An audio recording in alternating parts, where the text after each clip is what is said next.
Good morning, everyone, and welcome to the Springs Stewardship's webinar on springs and springs-dependent species of the Southern Rockies Landscape Conservation Cooperative. You should be able to see our presentation on the screen there, and we're going to be recording this. Everybody right now is muted, so please raise your hand if you have a question, and we can unmute you. And if a couple of people could just sign in to make sure that we're communicating to you by raising your hand now, we'll understand that we're being heard. We have gale force winds going on in Flagstaff, so if the towers blow over, we'll send you an email with the PowerPoint presentation on it, and we'll be able to then communicate that to you over the phone, unless the phone tower blows over as well. Anytime you have a question, please just type that in into the control panel, and we'll try to answer those questions at the end of the slide. This session is being recorded, so it'll be posted on our website. You'll be able to come back to it if you have questions during the after the presentation. So we hope everybody can hear and see us here on the screen. Now, anybody that does not want their name to show up on the list of participants, please let us know. We'll take your name off the list. Otherwise, we'll have a list of all the callers here. We've got about 40 or 45 to 50 people on the call, and just by way of generally who's with us today, we have representatives of quite a few federal agencies, quite a few tribes, the EPA, other LCCs, researchers, representatives of different organizations, environmental organizations, and others. So it's quite a mixed group on the phone today. And what I'd like to do is give you an introduction to what we're going to talk about through the agenda. Thank you. And introduce ourselves first. So we're the Springs Stewardship Institute, and we're a nonprofit here in Flagstaff, Arizona, and we've been funded by the LCC program, which is Bureau of Reclamation and Fish and Wildlife Service, through the Southern Rockies Landscape Conservation Cooperative. We're going to call that the SRLCC. We're also joined by the Mountain Studies Institute, MSI, and they'll be on, and I'll give them a chance to introduce themselves in just a moment. The Spring Stewardship Project is one that is a 2-year project, and we'll talk about the landscape we're dealing with here in just a moment. It's a collaboration designed to provide Springs stewards and managers with information and tools to inventory, assess, and understand and collaborate on springs in a secure way. So the data security is a very big deal for us. Privileged information needs to remain the intellectual property of the spring stewards, and we're working very hard to guarantee that's the theme here. Therefore, the database tools we're talking about are available to anyone, but they're secure, and the information is kept safe. All right, and we'll talk at the end of this about how the process will proceed from here, what our next webinar and workshops and notifications will be. All right, so if we can have perhaps Marcy give a introduction to the Mountain Studies Institute. And Marcy, we're unmuting you here so you can speak. And just. Why don't you just go on? Okay, we're having a little bit of difficulty with us, so let me just continue here for a little bit. Just to elaborate on the Spring Stewardship, we're an initiative of the Museum of Northern Arizona in Flagstaff, and the Museum of Northern Arizona is a nonprofit. We established ourselves to improve the understanding of springs ecology in general and educate the public and resource managers about the importance of springs and spring stewardship in general. We see this as a global issue. Here the focus is in the Southern Rockies. Our efforts are to partner with other organizations, agencies, tribes, and researchers to improve the management of these critically endangered ecosystems that deserve a lot more attention than they've gotten, and places in the landscape where people can actually make a positive conservation and stewardship decisions and processes. So perhaps we'll wait till Marcy. Wait till Marcy shows up to have her talk more about it. Mountain Studies Institute is going to be hosting some of our workshop and intern programs this summer. All right. So the Southern Rockies Landscape Conservation Cooperative landscape is quite large. On this map, you can see the in brown the distribution of the entire Colorado River Basin. The light green is the SRLCC landscape. Our focus here is the Colorado River Basin. We would like to expand it eventually to the entire Southern Rockies and to other LCCs. We are working on the Desert LCC in another project as well. But these landscapes are laden with springs. They're really important. We felt that the focus, keeping it within the Colorado River Basin, would be the right way to integrate information between these two big projects in this effort. So some of the listeners are from outside the Colorado River Basin. All the same issues apply pretty much everywhere in the world, and we'll be focusing on in this project just on the Colorado River Basin. The Southern Rockies is one of 17 LCCs in the U.S., but spring stewardship is a national and even global issue. So that's what our focus is here. What we're doing is putting together an interactive map of the boundary, and it's available on our website, www.springstewardship.org. That website has a lot of information on our SSI program.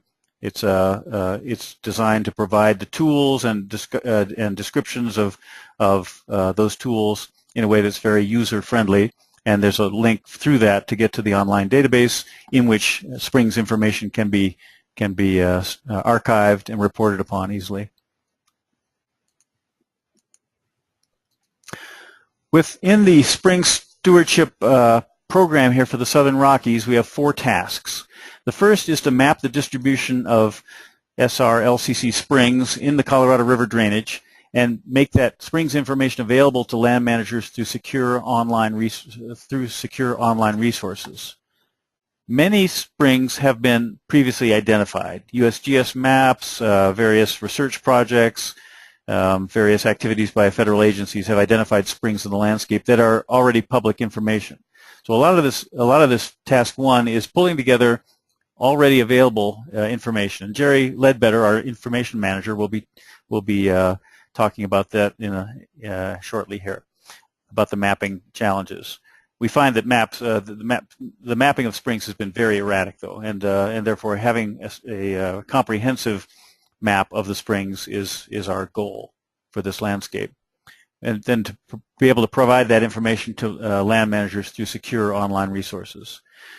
Second task is to look at the biological diversity and distribution of springs-dependent species, so those plants, macroinvertebrates, and vertebrates that live at springs in this landscape. Many of the endangered species in the landscape and a host of rare species are found at springs.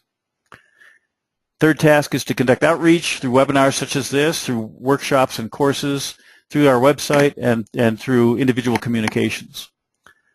Fourth task is to develop a climate change risk model based on tasks 3 and 4 for the landscape. There's a couple of components to that we'll talk about in a little bit. But these 4 tasks are what we're focusing on during this project.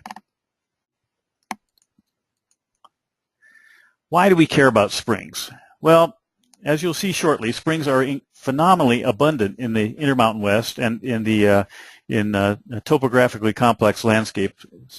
So they're a very common type of ecosystem. They're economically highly valued, often if they're used for private ranch and farm water sources, for livestock watering, for wildlife water, and often for recreation. They're often recreational destinations in the West. So there's a lot of economic value to springs. They're biological hotspots in quite a few different ways. Not only are they places where species congregate, but they're places that support species uniquely adapted to those springs as long-term evolutionary settings. And the springs play a role as keystone ecosystems in the landscape. Many of the upland species of wildlife come into springs to water, and springs might be their only source of water. The cultural value of springs cannot be overstated. We have within 100 miles of our office places where humanity emerged from the earth, where the spirits of the dead go to wait for a year before moving on into the next dimension, and springs that are actually heaven. So there's a cultural context for springs that the white world has a limited appreciation of, but which every other culture in the world places great value. Springs are also highly threatened. Groundwater depletion, in some cases groundwater pollution, but livestock management is especially harmful to springs without some attention paid to how that management is conducted. Springs are often degraded and poorly managed, and this is part of the reason we began the Springs Stewardship Institute in the first place, was to better communicate how just with a little bit of effort, restoration, the guaranteed sustainability of the spring is quite easy, especially if the aquifer is functioning. Springs are places where we can all make kind of a big difference in the landscape in terms of conservation of basic values, cultural and biological values, and resources. And so it's a focal point in the landscape that needs more attention.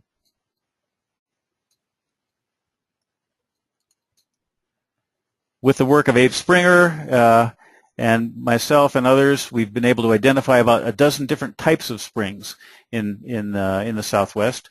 And these spring types are important because prior to this work, we really didn't have much language about spring. We didn't have a lexicon about how to describe springs. Therefore, our discussions of them was always kind of only partial. Now we're beginning to understand the diversity of spring types that we have and the diversity of springs microhabitats that support the unique species that we see at them.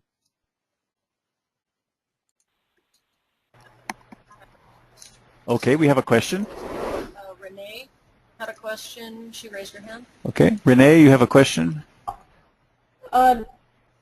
No, I do not. Thanks. Okay, very good. That's a good test of our ability to answer questions here and keep track of who's on the line anyway. Okay, thank you. How about Sarah Fowler? How about Sarah Fowler? Did you have a question?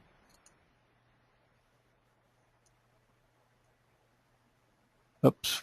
Sarah, if you could write your question to us. We seem to be having some trouble unmuting. No, she's muted. That's okay. Okay, very good. All right. If anybody else has questions, please just feel free to ask them or write them in the question box there.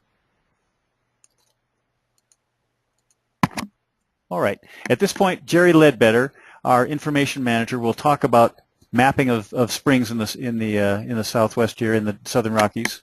And Jerry is has a huge amount of expertise, genius even in information management and how to make information easily accessible to everyone. So here she is. Good morning. Thanks for being here. Springs, especially in the arid Southwest, you would expect them to be pretty well mapped, and they're really not. There are a lot of mapped springs. You can see this, huge number of dots across this landscape for areas that we have pulled in springs data, but there are so many that are unmapped. Also, the placement of the springs on the maps is quite often inaccurate. So one of the big stumbling blocks for land managers who are trying to manage their springs is they actually don't necessarily know where they are. And so the first order of business when we work with any land manager is to try to figure out where all their springs resources are. And we pull data together from a number of different sources. Obviously, the USGS NHD database is kind of the first place we go, but also state land offices, various agencies. And I know that a lot of agencies have their own map GIS layer, but the problem with that is you don't know where the springs are across those administrative boundaries. And so one of our goals is to try to generate a really good map, base map of all springs across this vast landscape.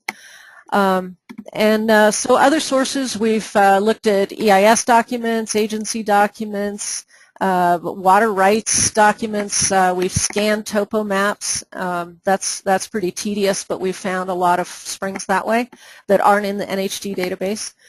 We've worked with a lot of conservation organizations, individual researchers, and old manuscripts. And so we have a a lot more springs than were available in the NHD database.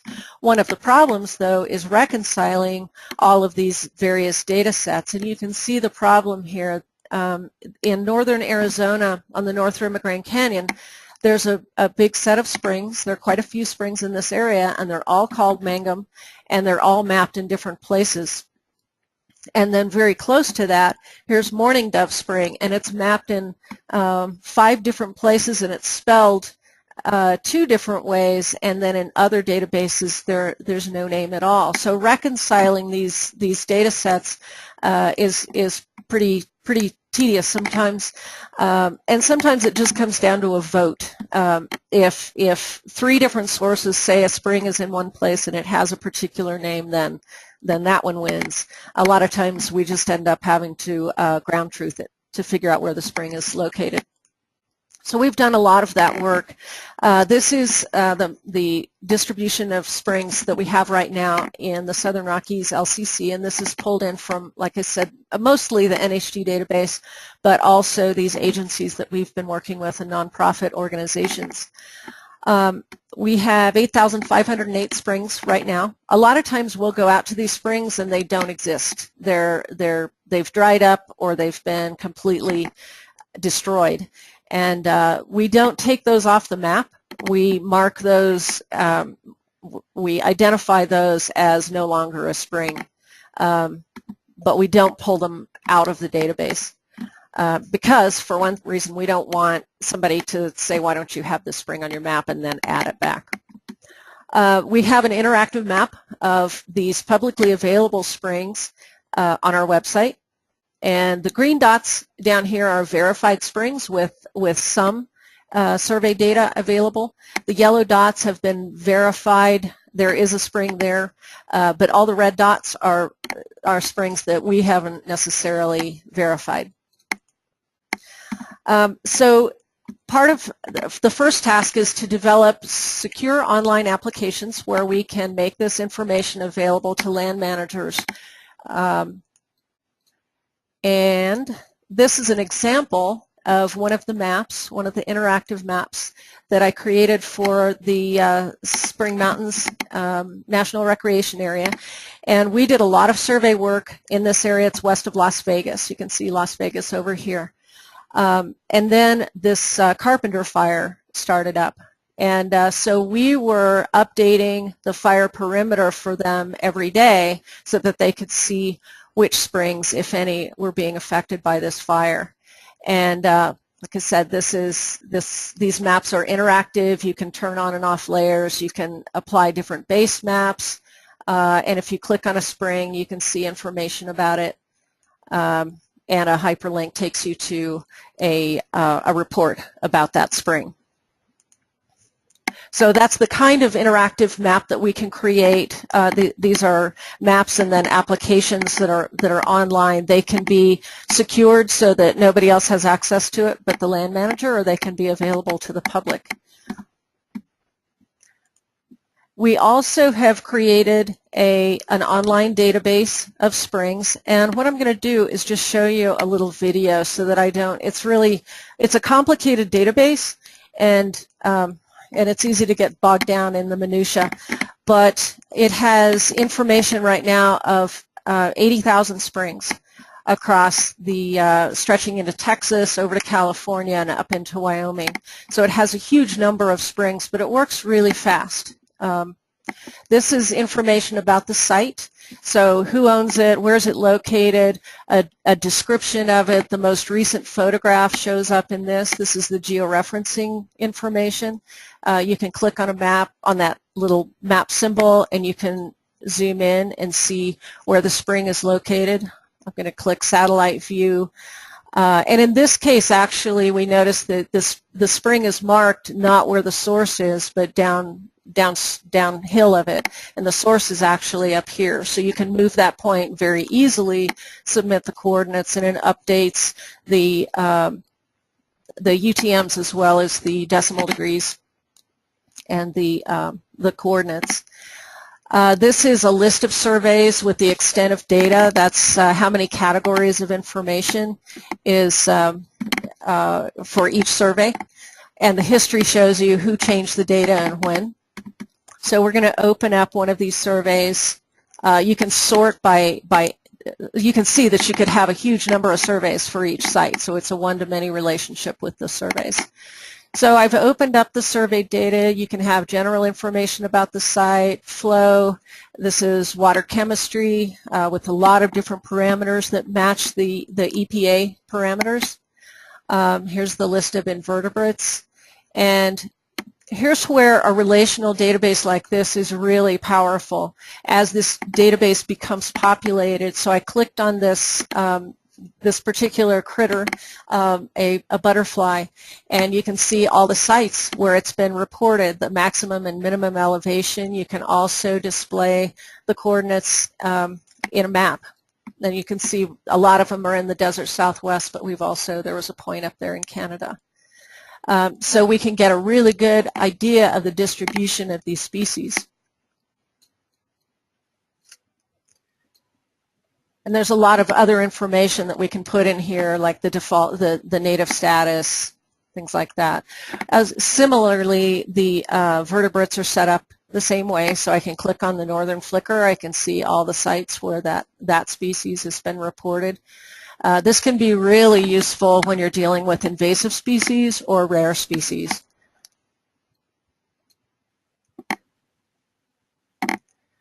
So again, I opened it in Google Maps, and I can see, you can export this and you can do GIS analysis. The images, you can upload one or many images. They should be relatively small, but you can see there's, good crisp resolution on those, and sketch maps. And this is our method for assessing the condition of a spring, the condition versus the risk. The vegetation is entered in association with microhabitats. So we identified, in this case, 3 microhabitats, described the soils, described the geomorphology. And again, if you click on a particular species, it opens up the taxonomic editor, and you can see all the locations where that species has been reported. And you can map those as well. So that's just a really brief overview of a pretty complicated database. It has a lot of functionality. Does anybody have any question?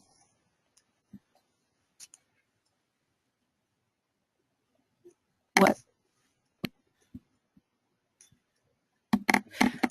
Okay. So I'll go back out of here. I encourage you, there's this online database has been up for close to a year now, and we went through beta testing, and people are using it quite a bit now. We have 120 some users, and I encourage you to take a look at it when you get a chance. And I'm just going to go back to our. Sorry, I'm having a little trouble here with. Okay, so the data security is a question that comes up quite a bit, and we right now, anybody who signs up for an account can see any spring that is already publicly known. So if it's in the NHD database or if it's marked on topo maps, anybody who signs up for an account can access that information. The springs that are not necessarily known to the public are not available on this unless you have permissions to access the information. And we have, so it requires a username and a password. It has various user levels from read-only to super administrator. And a land unit administrator can manage those permissions. So if a tribe has data that they want to store in here, the tribe has full control over the information, and they don't need to allow anybody to access it unless they want to. They can add or remove permissions as they see fit. Sensitive sites are also marked. There are places, Grand Canyon National Park, there are a lot of sensitive sites that have archaeological sites associated with them, or caves. They don't want that the survey data available to the public, and it's not. it requires permissions to access that. The permission settings are based on the land unit, which is associated with the sites, the project, which is associated with the surveys, and then the sensitive status. So we have many ways of controlling who has access to the data. And this part of it usually results in some kind of questions, if you guys have any question about it.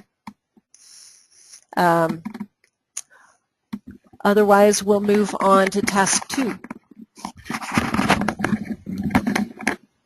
This is Larry Stevens again, back with the task 2 description. But just to reflect on what Jerry's just shown you, there is an incredibly powerful, safe, and responsive set of tools that can be used to allow Springs managers to store their information.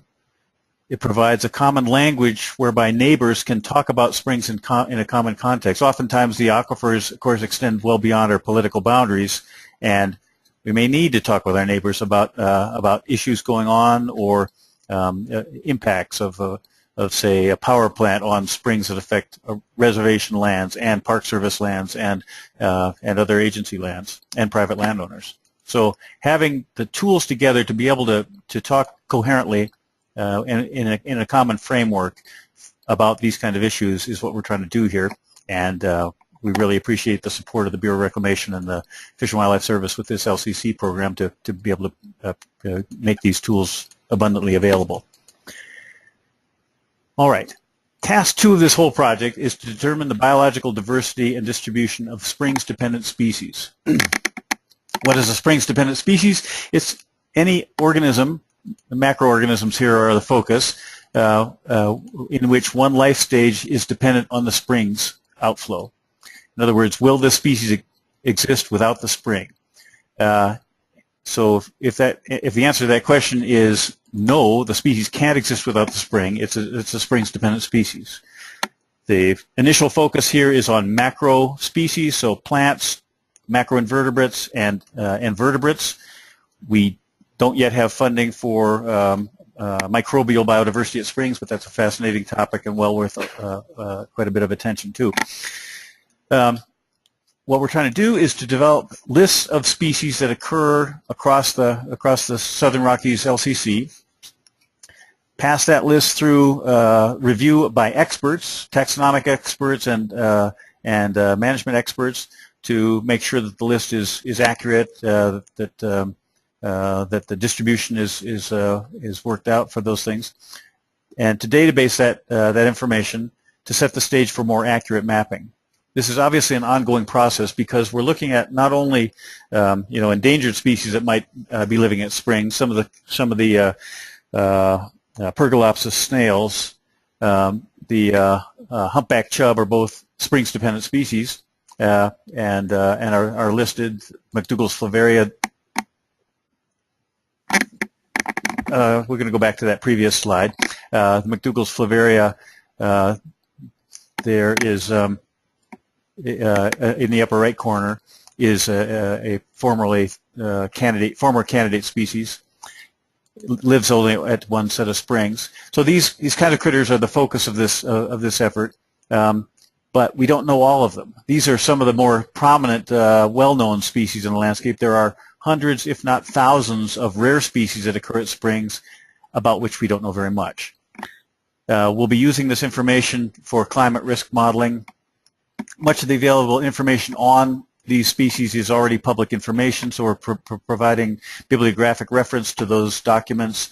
And when a land manager wants to know what are the springs-dependent species in my landscape, we can provide that list and with background supporting literature and perhaps even additional information. Okay. Now we have a question here. Did you define what a spring is for your mapping project? Very good question. Springs are places where groundwater reaches the Earth's surface, and that slide that I showed you with the different types of springs, those are all places where groundwater reaches the Earth's surface. Now, so in this we consider a seep to be just a small spring.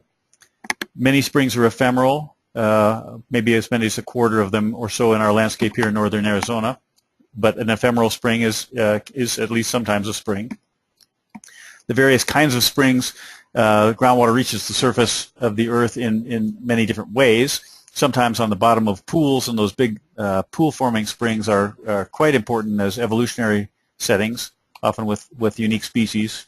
And that's one example of a subaqueous spring. Springs come out underwater in rivers, in ponds, in pools, but oftentimes other kinds of springs are simply wet patches of earth or gushets pouring out of a cliff face. Cienagas and fens can be wet meadows as well. Okay. All right. So we'll move on to the next slide here, and some of the surprising information here is that more than 10% of the endangered species in the U.S. are springs dependent, particularly mollusks, insects, fish, amphibians, and some plants. Oftentimes, the dependence of those organisms on springs is not very well understood, and some species are only partially dependent on the springs. In other words, northern leopard frogs commonly occur along streams and in wet meadows. Well, the streams are in the Southwest almost always spring-fed systems. The wet meadows are groundwater-fed systems as well. So both of those springs types support that kind of species. The species isn't wholly dependent on springs, but there's connections there. Again, sometimes it's an individual life stage that requires springs. So humpback chub spawn in the outflow of blue springs in the Little Colorado River, and that's the only place they're spawning successfully. Therefore, we consider them to be springs dependent. The boreal toad in the lower left corner there is a wet meadow specialist in the Rocky Mountains. So many examples of those kinds of species. Most of the species that are springs dependent are not listed. But many of them might be quite rare. Some of them aren't even known to science yet. There are entire families of snails, for example, that where there's just not adequate taxonomy. There may be hundreds or thousands of species globally that are in some of those families that have not been resolved taxonomically yet. All right. In the bottom right corner there is a unique dragonfly in the Southern Rockies LCC. Breckmore-Hoga near Pertinax. We're trying to figure out if this is a unique subspecies or, in fact, a fully unique species. Next. All right. Springs can be very complicated ecosystems to deal with. This is my depiction of the biota at Montezuma well in central Arizona, in which an endemic amphipod is fed on by several visually feeding aquatic insects during the day. And at night, it's preyed on by leeches that can hear it swimming. So the amphipod has to race back and forth between the open water and the vegetation to avoid one set of predators versus another across the day. Montezuma well is unithermal, warm. It's got very high concentration of calcium carbonate and also arsenic. So it's got the highest concentration of unique species in the U.S. that we know of, and it's a very intricate trophic structure there. Dean Blinn describes this in a chapter in our recent book on the arid land springs of North America. All right. So with this program, we'll be trying to compile that information, talking with the various experts around the Southern Rockies, and if you can recommend experts that you know of on taxa that you think might be of interest, we're always looking for good folks to collaborate with and talk with. Now, Jerry's going to take over the discussion of Task 3 and the outreach component of this. Hi again. We are partnering with a number of organizations, institutions, agencies, and we're assisting with training for training in ecological inventory, assessment, planning and monitoring. We have this online database, but I encourage you, if you're interested in using it, I can set up a webinar like this or just a GoToMeeting. A lot of times if somebody calls with a question, I can just set up a GoToMeeting in 5 minutes and go through whatever they're asking about. But I've also held hour and a half training in using the database. So we are available for individual consultation with land managers and tribes for that. We're having workshops. The next two are in May in Flagstaff. It's a really nice time to be in Flagstaff. And Durango with Mountain Studies Institute, August 4th through 6th. And so I'd encourage you to check on our website and sign up for those if you can. Again, we'll be having these quarterly webinars. If you're on the, you should all be on the email list, the listserv, and we've held some university courses, one with Prescott College last year, and we'll be doing that again. Our website is at springstewardship.org, and that has quite a bit of information. I'm trying to find my way to it right now, sorry. With information about, I'll bring it over here.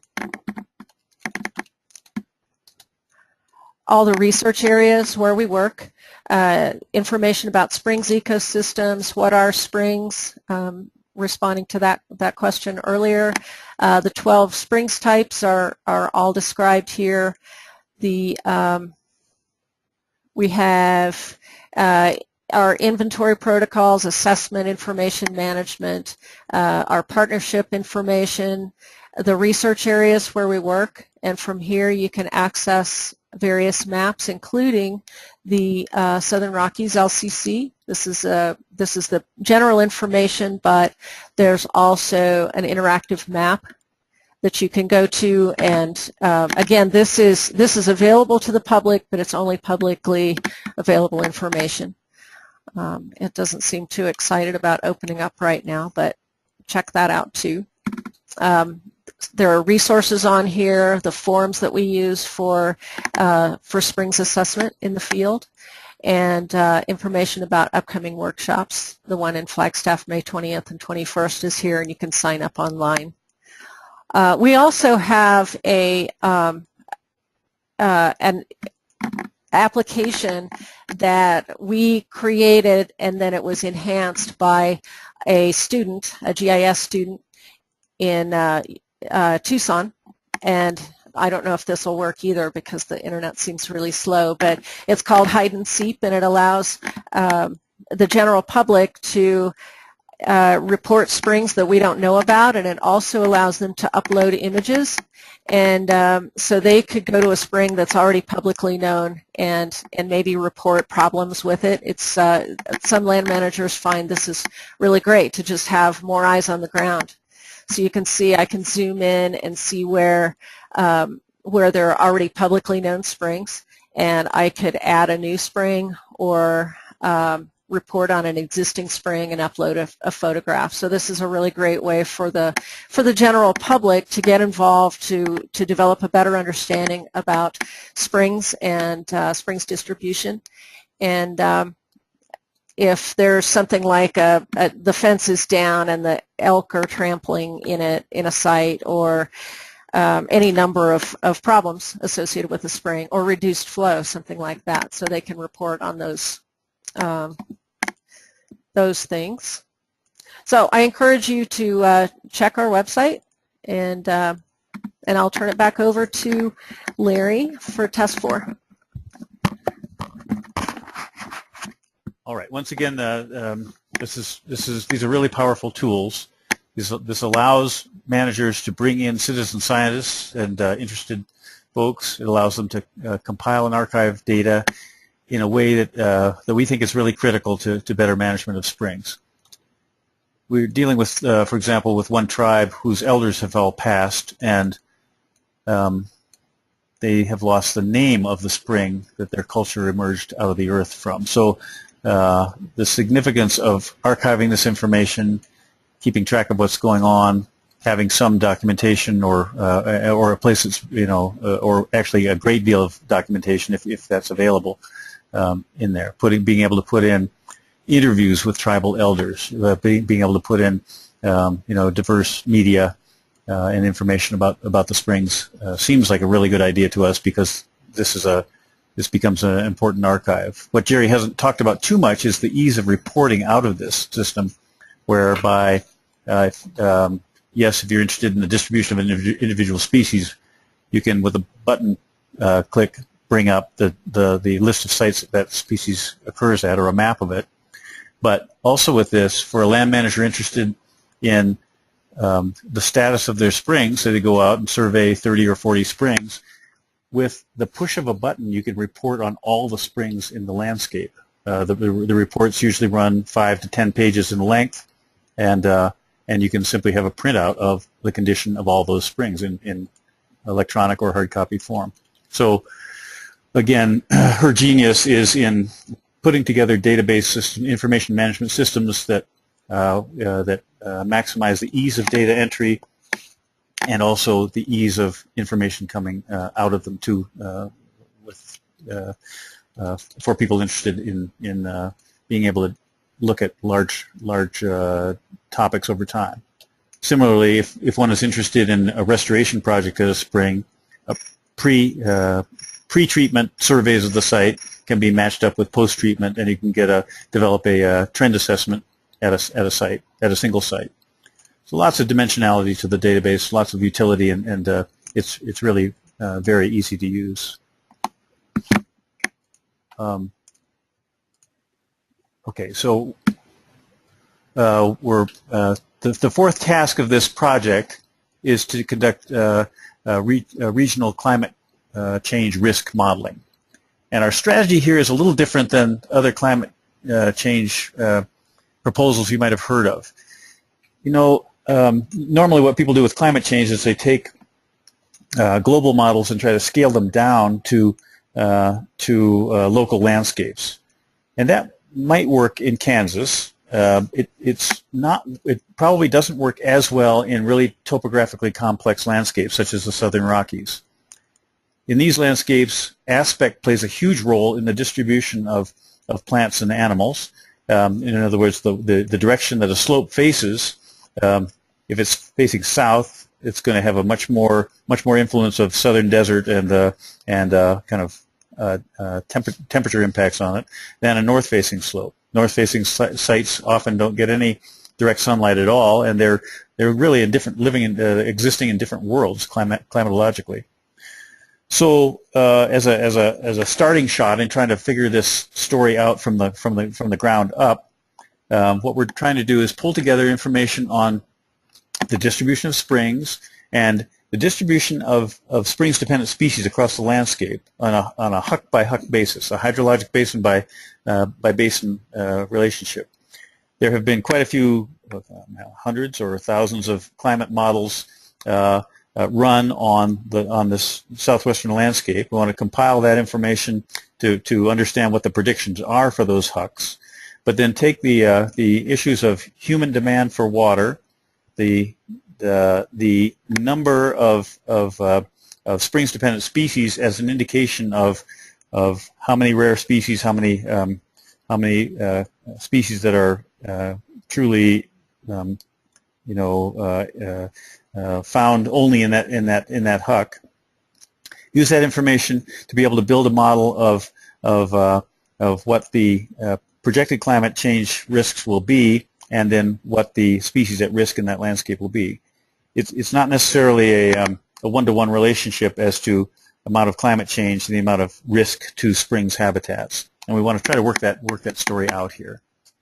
So this is a multi variable undertaking.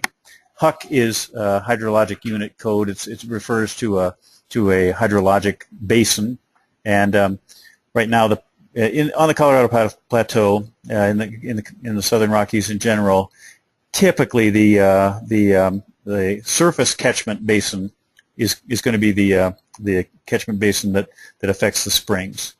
That's not always the case. Great Basin is kind of a different story, but in these montane areas, pretty much what falls in a basin is going to be translated into groundwater and will be reflected in the springs in that huck. So a huck is a popular way to describe these groundwater catchment basins. All right. We're collaborating with Mountain Studies Institute on their climate change risk assessment. They're focused in the San Juan Mountains in the Southern Rockies, and we'll be interacting with them and bringing our information to them and having them bring their information to us as a way to test our models.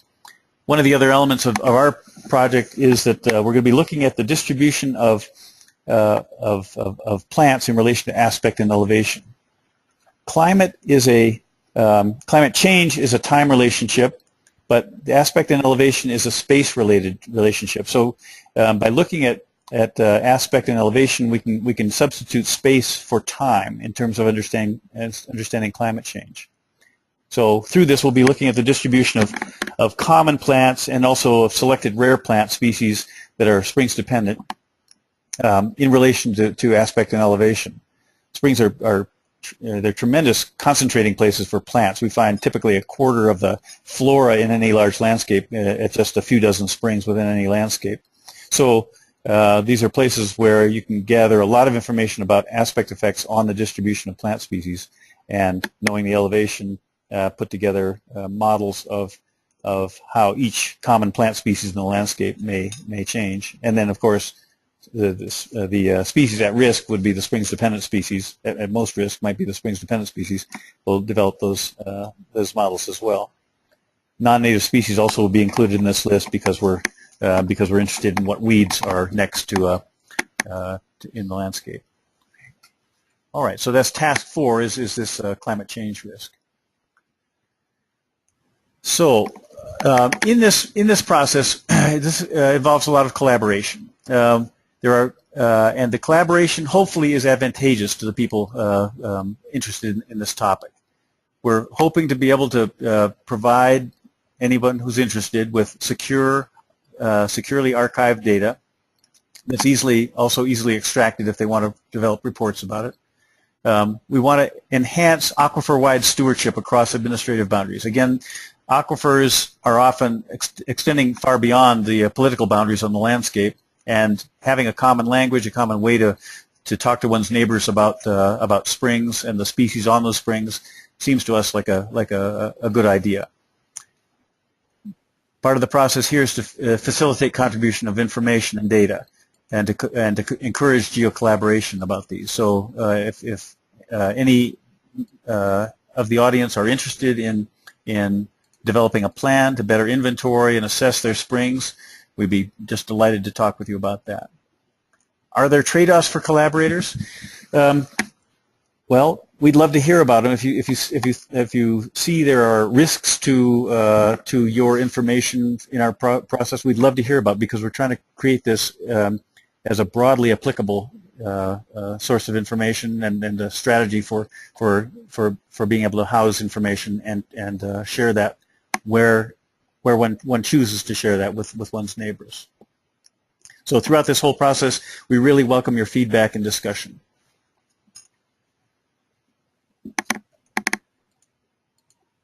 All right.